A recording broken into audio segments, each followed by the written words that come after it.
Hay un clima de descontento, fundamentalmente por los problemas económicos, el desabastecimiento y la inflación, que de alguna manera ha debilitado una de las promesas fundamentales de la revolución, que no solamente era la inclusión, sino el bienestar material, el bienestar económico.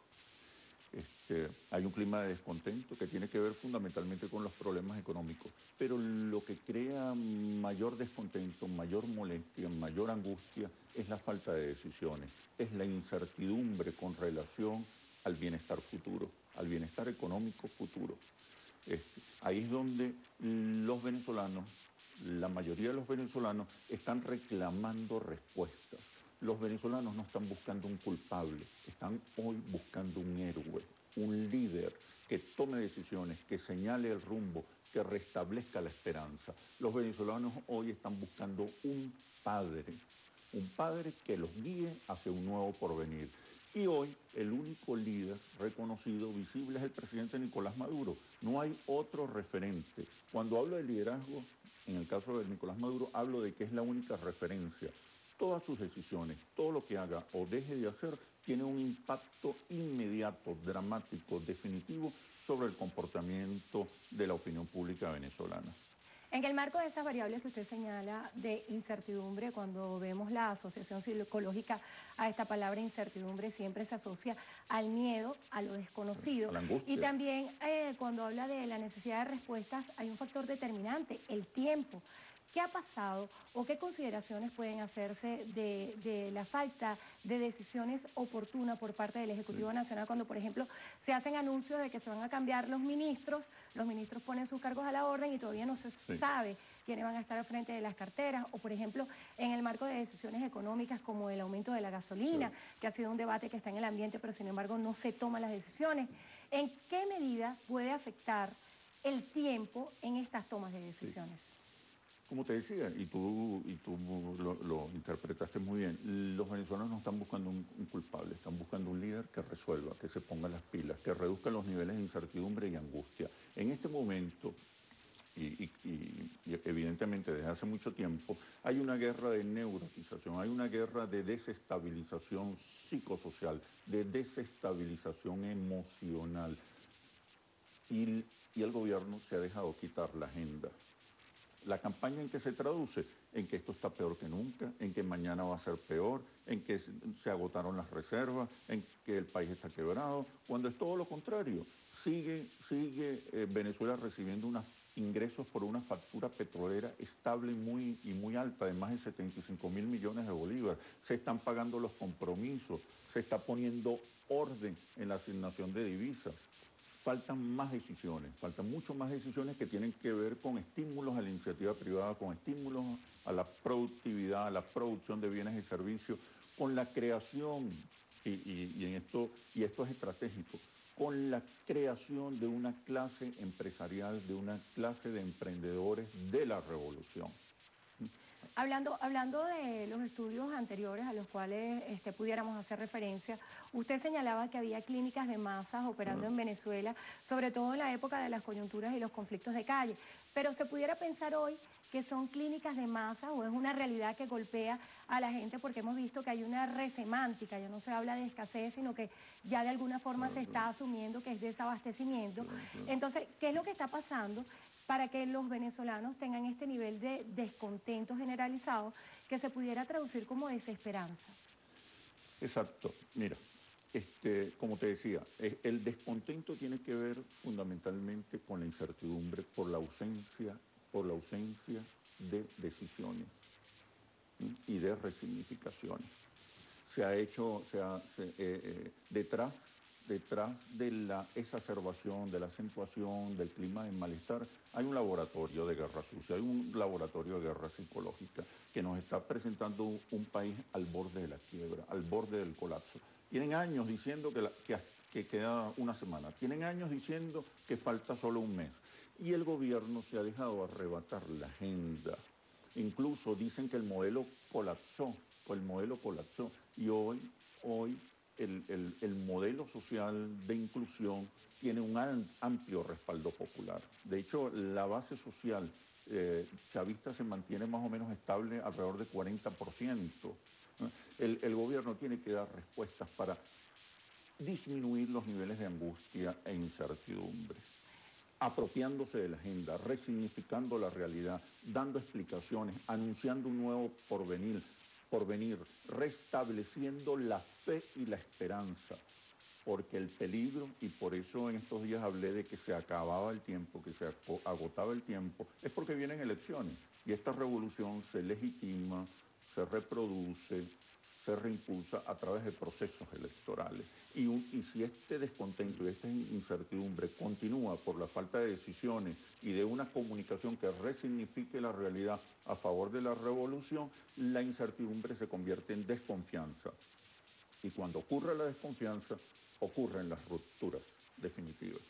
De cara a ese proceso electoral de lo que representan las parlamentarias para el 2015, voy a extraer parte de lo que usted ha dicho en las últimas declaraciones. Dice que el único líder visible y reconocido actualmente es el presidente Maduro. Pese a ello, el mandatario nacional en los últimos meses ha perdido 18 puntos en la valoración positiva de su gestión, lo que representa un 39%. Sí. En este sentido, esas proyecciones, aunque es un poco extemporáneo, claro. ¿Podría el gobierno volver a ganar unas elecciones en este país? Claro. Mire, el chavismo hoy representa al 40% del país. Es una base social de apoyo estable, histórica. El gobierno nacional puede recuperar, rescatar aquellos sectores que lo han respaldado en otros eventos electorales y que constituyen hoy una parte importante de los niní. Los niní están buscando respuestas, sobre todo en el ámbito económico. Su comportamiento electoral, por lo menos la mitad de lo que hemos llamado niní, su comportamiento electoral tiene que ver con el desempeño y la visión económica del gobierno nacional.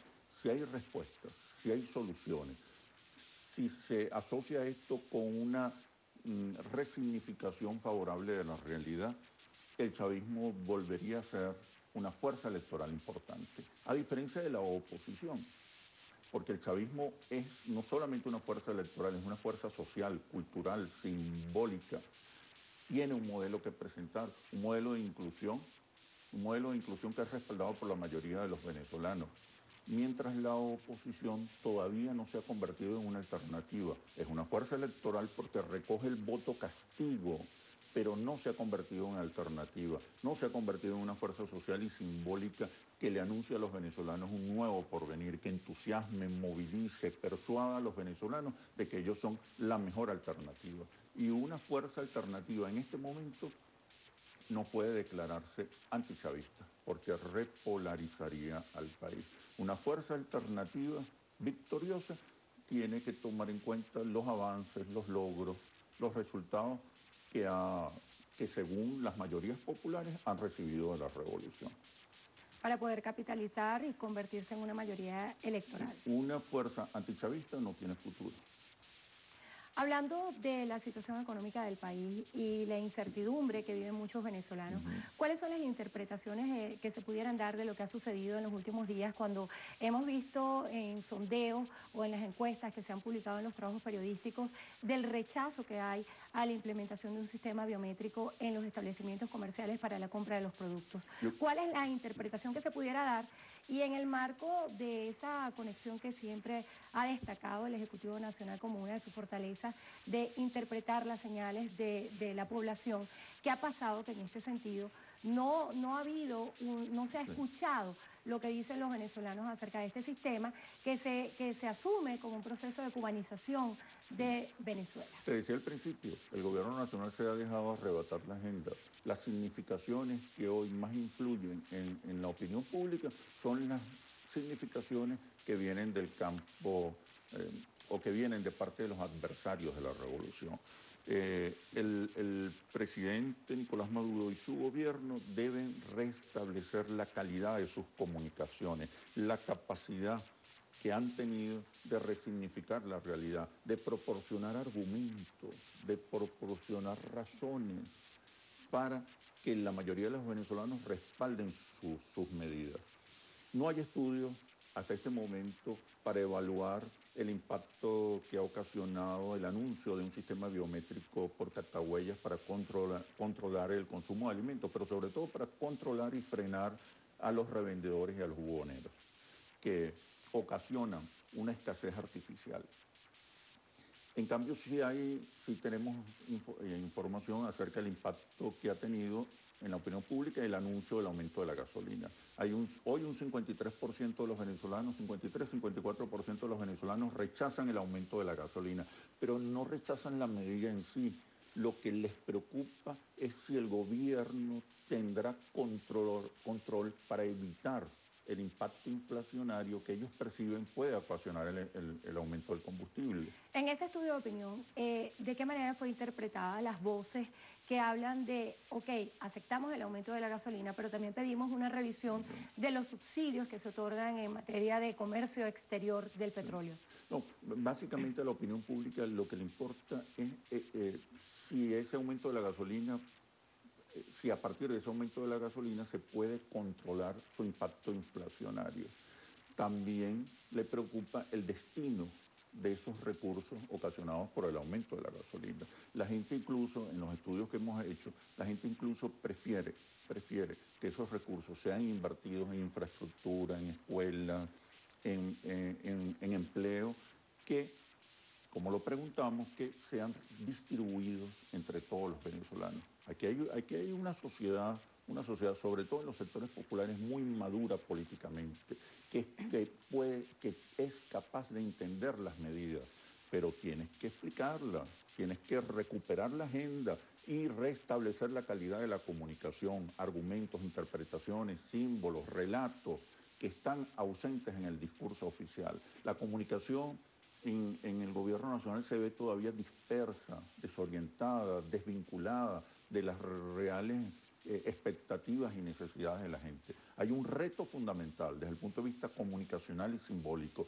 que es restablecer la fe y la esperanza, la estabilidad emocional y frenar la campaña de transneurotización que se está implementando desde hace tiempo, se está implementando en Venezuela para elevar los niveles de angustia y provocar una ruptura neurótica, una ruptura violenta de la estabilidad del país. Cuando usted hace la aseveración de que al gobierno se le acabó el tiempo y también habla de la necesidad de soluciones y respuestas, si nos tocara jerarquizar, ¿qué es, a juicio de Interlace, según sus estudios de opinión, las prioridades? ¿Cuáles son las prioridades que tienen los venezolanos y qué respuestas inmediatas estamos esperando los venezolanos según ese estudio? 8 de cada 10 venezolanos le preocupa hoy más la economía que la política. Además, es a partir de la economía donde el gobierno nacional puede crear amplios consensos, porque es hoy la economía lo que está uniendo a los venezolanos. En un marco de polarización y repolarización entre dos visiones, el gobierno nacional no puede perder de vista que lo que hoy está unificando a los venezolanos, son fundamentalmente la inflación y el desabastecimiento, en un clima de incertidumbre con relación al futuro económico, con relación al bienestar futuro del país. Ahí están las claves fundamentales. Tienes que restablecer la esperanza, tienes que restablecer la fe, porque vienen unas elecciones y del descontento y la desesperanza se pasa a la desconfianza. Y cuando ocurre desconfianza, se producen las rupturas. Hay poco tiempo porque hay elecciones el año próximo. Y restablecer la esperanza y la fe es un proceso lento y complejo. Aún así, si Nicolás Maduro, si partimos del hecho de que Nicolás Maduro hoy es el único líder visible, reconocido, todo lo que haga tiene un impacto inmediato, dramático y decisivo sobre el comportamiento social, sobre el comportamiento de la opinión pública y por ende sobre el comportamiento electoral. Tiene la gran oportunidad, tiene hoy la gran oportunidad de recuperar los altos niveles de respaldo social y popular que ha tenido históricamente la revolución. Es el único líder, tiene hoy más poder económico que nunca, tiene hoy más capacidad de comunicación que nunca, capacidad mediática, y no tiene adversarios. La oposición ha perdido referentes, ha perdido liderazgo, ha perdido influencia. Están creciendo los niní que pueden, una parte de ellos, recuperarse para la revolución, en tanto le des respuestas a sus incertidumbres acerca de la economía y del bienestar. Y sin duda alguna la confrontación más grande que tiene es con su discurso. El gran adversario del presidente Nicolás Maduro no es hoy la oposición, es él mismo. Bueno, le damos las gracias. Las decisiones que tome o deje de tomar.